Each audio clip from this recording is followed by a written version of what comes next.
usa ka katawhan.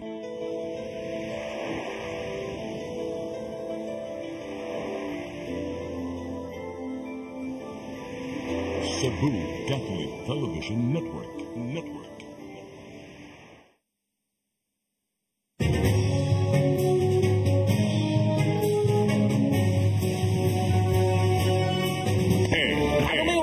Ano ngayon? Mga napagpanahong isyo, bubusisiin dito lang sa Ano Ngayon? Kasama ang bagong paborito niyong tandem, Ninyo Bonito at Chonke Benz.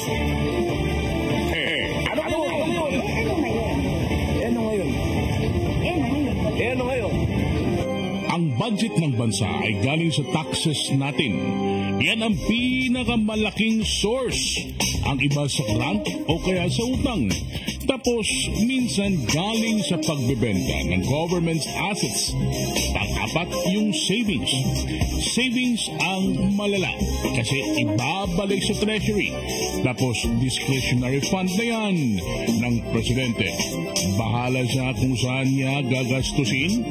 Basta ang justification ay lawful. Ngayon ay panahon na naman ng pagbusisi sa budget para sa taong 2025 dahil ang Kongreso ang may power of the purse. Sa kanila, nagkakaroon ng deliberasyon kung para saan gagastahin ang ultimo kaliit-liit ng pera natin. Dito lumilitaw ang mga motibo ng masasamang loob sa pagtatanggol ng budget. Talaga bang para sila sa bayan o para sa bayan? Idol mo nito. Ano yun? Para sa bayan o para sa bayan? You're so lalim, men, ha? Sige. Panoorin na lang natin to para maintindihan ng taong bayan kung anong ibig sabihin. Tapos silang husga. Silang husga. Sige. Yun. Meaning of savings is now different. Today, it now refers to balances of any released appropriations which have not been obligated as a result of any of the following: A, completion, final discontinuance, abandonment of a program, or B, implementation of measures resulting in improved systems and efficiencies, etc. So today, in other words, hindi na siya kinocompute for all. Yun na ngayon ang practice ng DBM. Madam Speaker, parang di naman po nagbabago yung definition ng overall savings. Yung savings naman talaga is, as you said, yun ang definition ng savings natin.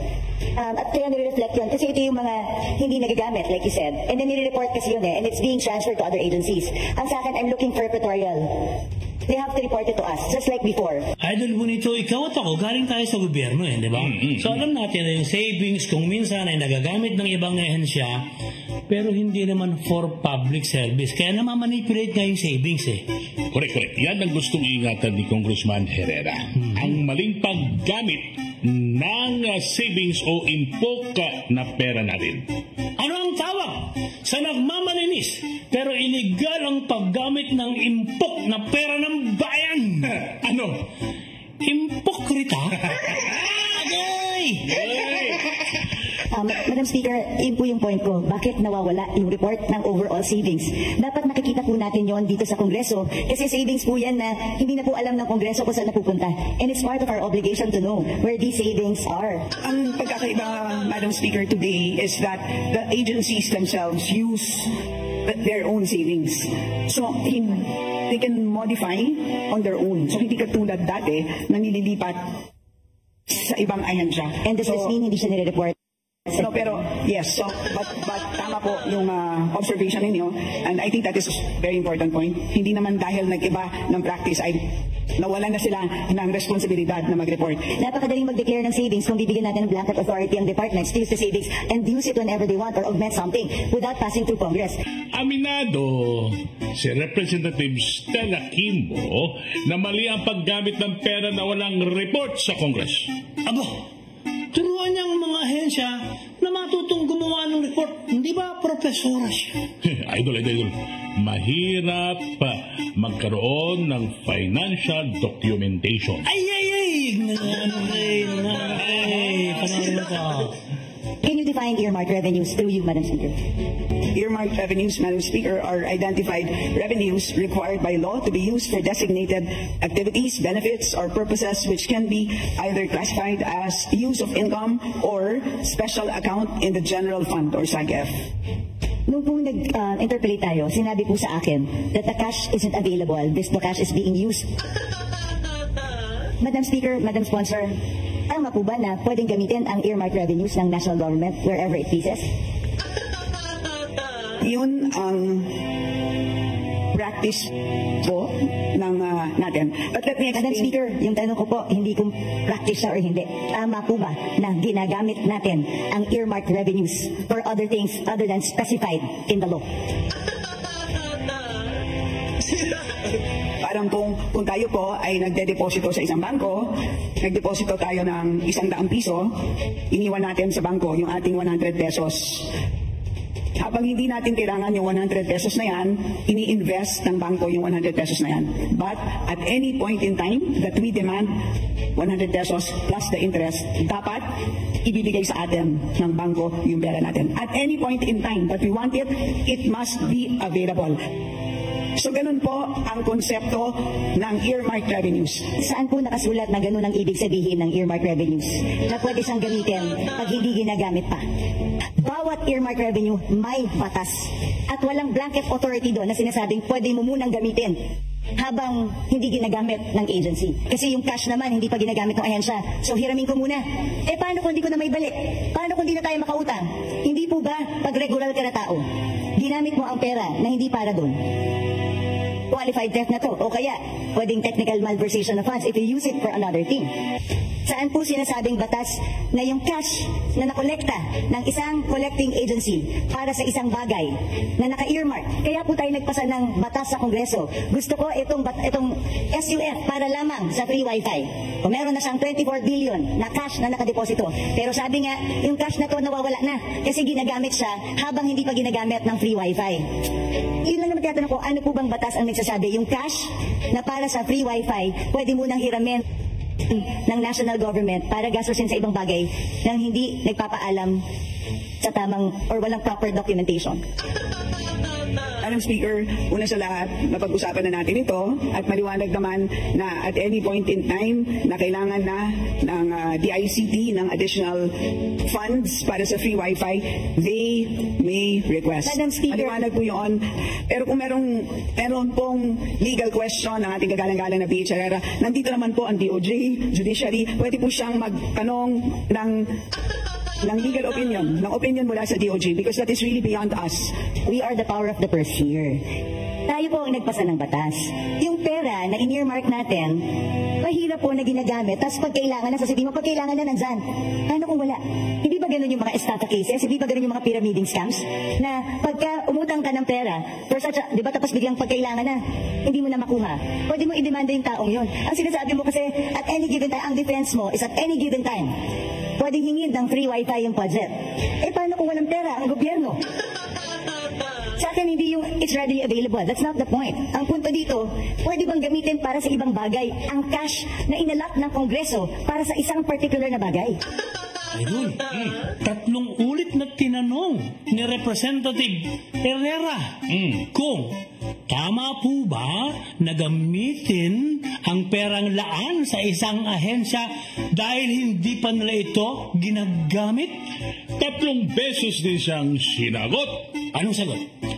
Puro palusot. Una, yun daw ang practice. Pero barado siya kasi wala sa batas ang practice. Ano ang tawag sa savings na kinukupitan? Shaving. Ikalawang palusot. Ginamit niya ang example ng bank deposit. Doon siya namilipit. Agay! Matalino kasi si Berna Herrera. Sa bangko nga naman, may kontrata ang mga nagdideposito at ang bangko may karapatang gamitin yung nakadepositong pera. Pero sa batas na ginawa nila, walang nakasaad na pwedeng pakialaman ng pera. Ano ang tawag sa nauubos na deposit? Ano? Deficit. Ibahin mo na, serious tayo eh. Ikatlo, nadula si Representative Kimbo. Sabi niya, pinag-usapan na natin ito. Basta kung kailangan daw ng DICT ay isusuli nila ang pera. Ganun daw ang sistema nila. Agree. Kaso, ayaw ni Tita Berna ng sabuatan kahit nag-usap-usap na sila. Kaya ang tanong niya, paano kung walang pera ang gobyerno para magsoli ng pinakikialamang budget ng iba? Di nga. Ang earmark revenues na yan, dahil maliwanag po, mas maliwanag pa sa alas 8 ng umaga, ang balanse nila ay demandable po yan. Madam Speaker, hindi nga po maliwanag sa tilik ng araw yung balanse. Alam mo yun. Hindi maliwanag kung magkano ang balanse ng mga earmark revenues dahil natatraffic sa Bureau of Treasury. Because nagagamit ang pera tapos naghihintay ngayon ng balancing or reconciliation. Madam Speaker, this is not a legal question. It is also a management of cash question. Dahil at the end of the day, nangungutang nga tayo dahil kulang yung pera natin eh. So paano kung biglang may magandang programa ang isang departamento? Can we assure them that there's cash? So bigla tayong mangutang. You know, in-earmark natin ito sa bawat use niya. Kasi gusto nating i-make sure that the money is there at lagi siyang pwedeng gamitin. Tandaan natin, if yung humihiram ng pera ang may control kung anong ibibigay niya, then magdadamot ako ngayon sa pagbibigay kasi ginagamit ko eh. So they have the control eh. As of June 30, 728.785 billion pesos. So malaking amount of funds. Isipin na lang po natin kung lahat po ito ay binagsak natin ngayon, lahat sa mga ahensya, sa totoo lang po, mabibilaugan silang lahat. Hindi nila kayang ma-absorb lahat ito. Madam Speaker, cash management does not mean gagastusin mo yung pera pag hindi ginagamit. I never said na i-flood natin ng agencies. I'm just simply saying you cannot use the money that's particularly earmarked for a certain project. That's sinaad natin sa batas. Pero again, tama po ba na ginagamit natin yung pera na sinet aside ng isang batas na hindi pwedeng gamitin? Malinaw po ang batas. Idol, inuulit pa niya. Tama ba na gamitin ng gobyerno ang pera na inilaan para sa isang ahensya porket nakadeposito sa treasury? Di ba, Professor si Kimbo? Ba't hindi siya makasagot ng diretso? Kasi hindi nag-ready ng lesson plan. Yan ang tawag sa professor na walang lesson plan. Ano? Professor. Sorry.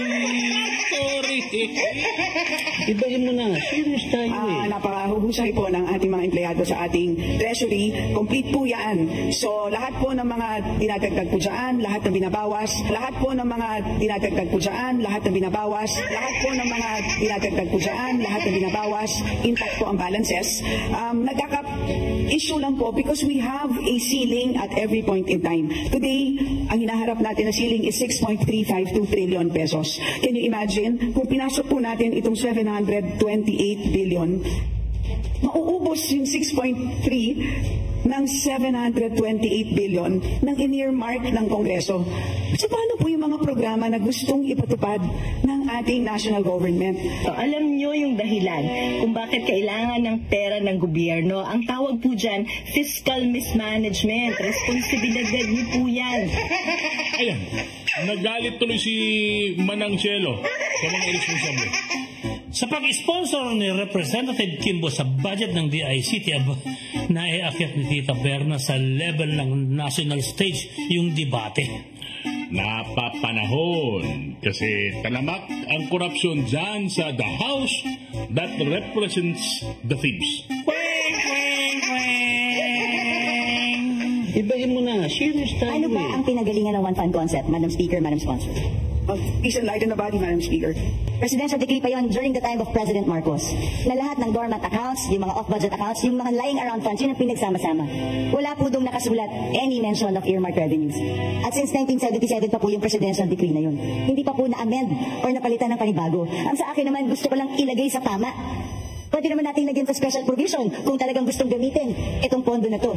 Pero ang tanong ko, hindi ba dapat natin malaman sa Kongreso kung saan, kailan hiniram yung 700 billion? Kunwari may 700 billion. Anong portion ng 700 billion ang hiniram? Hiniram para sa anong bagay? Tama ba na walang report sa atin na hiniram yung perang to? Tama ba na hindi nag-report sa agency? Kunwari, ako si DICT. Ang alam ko, meron akong 24 billion. Tama ba na hindi magpapaalam sa kanila? Pwede bang hiramin namin ang cash na ito para magamit namin sa ibang bagay? So, Madam Speaker, again, babalik po ako dun sa aking analogy earlier. Ang bangko niyo po ba, tuwing ini-invest yung 100 piso na dinoposit ninyo, ay tinatawagan ba kayo para Madam Speaker, kung ako po ay hindi nag-authorize, pwede ko pong sabihin sa bangko, huwag niyong galawin itong certain portion na to. Because tandaan i-relate sa bangko to. Batas ito. Hindi mo pwedeng i-relate sa bangko to. Batas ito. Hindi mo pwedeng i-relate sa bangko to. Batas ito. May blanket kang pinirmahan sa bangko. Nung nagdeposito ka, alam mo na pwede niyong gamitin para invest. That's part of the contract you pay for when you open the account. Pero ito, batas ito na pinasa natin na earmark ang certain fund for a certain thing. Wala tayong authority na binigay doon sa ating batas. O habang may cash, habang hindi ginagamit, pwede niyong gamitin, national government, kung saan niyo gusto. Pag tinapos tayo, gamitin niyo na. O basta siguraduhin niyo, pagka kailangan ko na, ibalik niyo sa akin. Ayaw niyang sumunod sa batas. Parang marunong pa siya sa batas. Idol, tanggalin mo yung parang. Marunong pa siya sa batas. Mas na better pa. Ayun!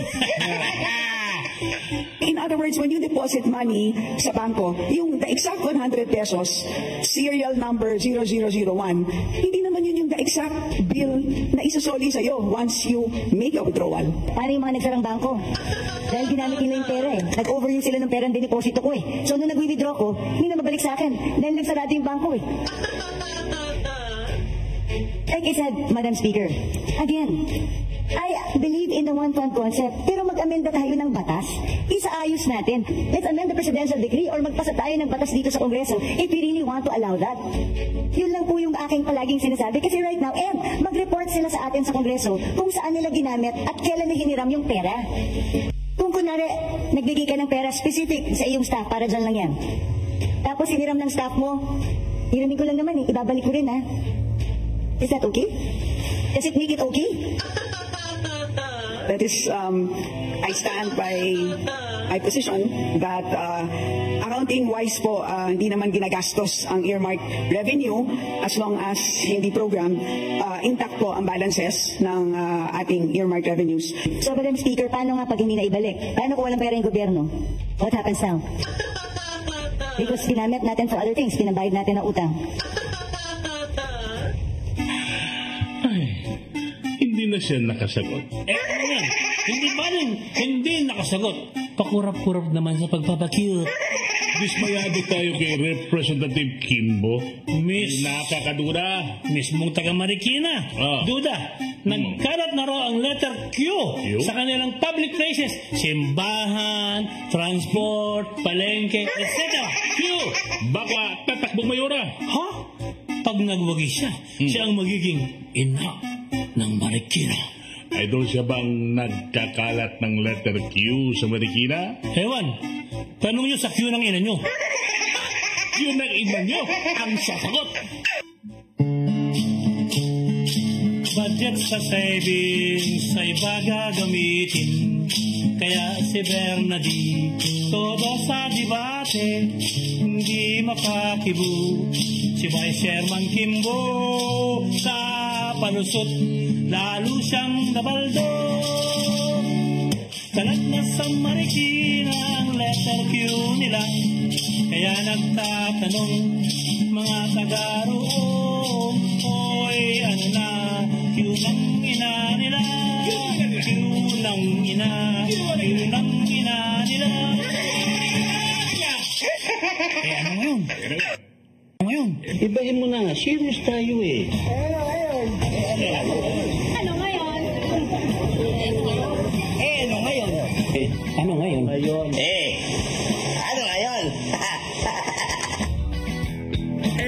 Ano ngayon?